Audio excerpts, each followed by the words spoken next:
try in your life? Did it ever happen that you had to try again and again? Maybe go to a dream college?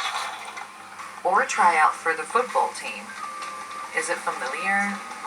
Watch this video to the end and you will find out how I almost gave up on my dream and how I changed my gender 3 times before I got it. Since I was a child, my name was Mark, but I've always wanted to change that. I became self-aware pretty early. Well, I realized that I didn't really think I was a girl, but I felt like a girl, you know? I think this is easier to explain to you than to my parents. I have a conservative family, and my father was constantly angry at me for being unmanly.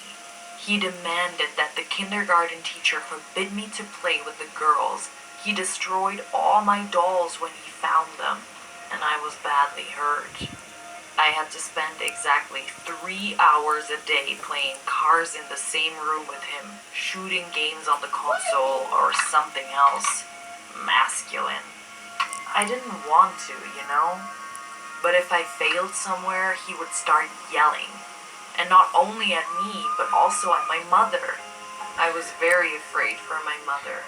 It wasn't much better at school, but I learned to pretend at home, so I had to act the same way at school. I didn't have any friends, but that was for the best. What friends could I make pretending? Have you ever put off the most important events in your life for later?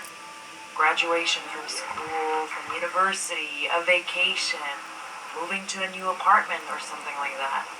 I decided to change my gender right after school, when I wouldn't need my parents' permission.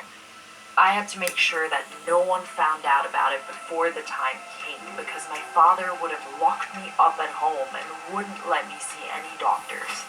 But I managed.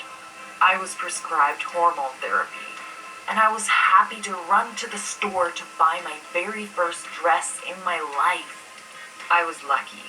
The saleswomen were not surprised at my desire and even helped me choose a dress that would look good on me even after changing my figure. The family, of course, was not happy.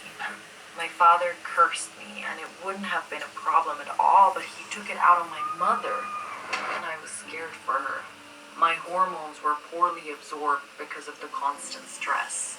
And also because my internal organs were always working poorly, and because of this, my transformation into a girl was too slow. People looked at me on the street like I was some kind of freak. I was hoping that no one would care, and no one should care. We live in the 21st century. But I guess I was wrong.